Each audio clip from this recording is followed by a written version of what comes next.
Hepinize iyi günler. Kolay gelsin. Bugün Siemens çamaşır makinesi E17 hatasını göstereceğiz. E17 hatasını servise sorduğum zaman aldığımız yere giriş filtreleriyle ilgili bir sorun olacağını söylediler. Su giriş filtresi, su çıkış filtresi ve biz de bu şekilde giriş filtresi, çıkış filtresini temizledik.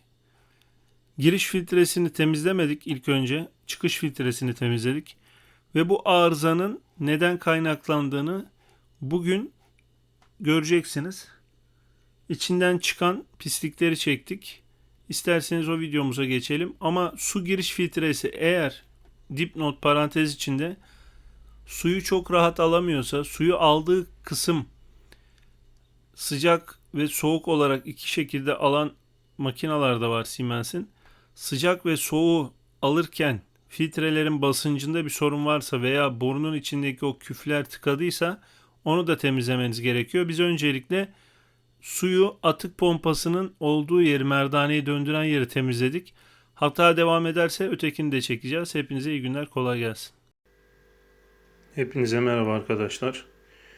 Bugün Siemens'in E17 hatasını neden yaptığını sorduğumuzda buradaki kapak su atan motorun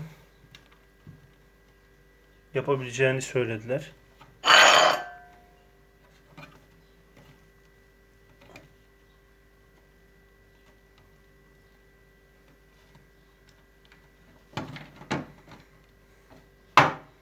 Bu şekilde açtık. Tabii burada açınca su gelecek. O yüzden buraya havlu mavlu koysanız daha iyi olur. Biz de havlu getirdik şöyle.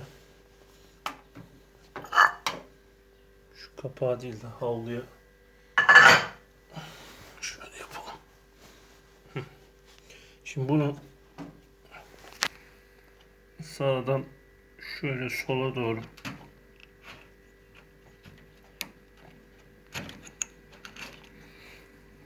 gördüğünüz gibi sağdan sola doğru hemen açınca su geliyor. Prizden de çekmeniz lazım.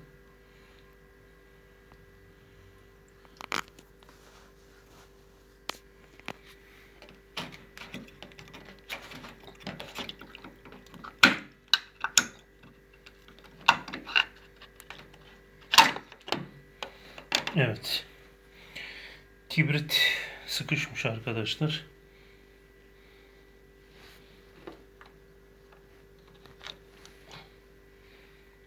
Gördüğünüz gibi. Kibrit sıkıştığı için muhtemelen buradaki çalışma motorunu etkiledi. Şu görebiliyorsunuzdur inşallah. Evet. Şu dönmüyor büyük ihtimal.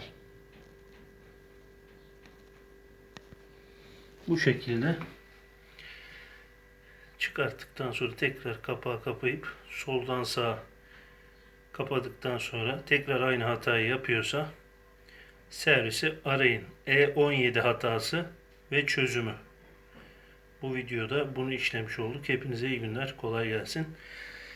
Siemens marka E17 hatası.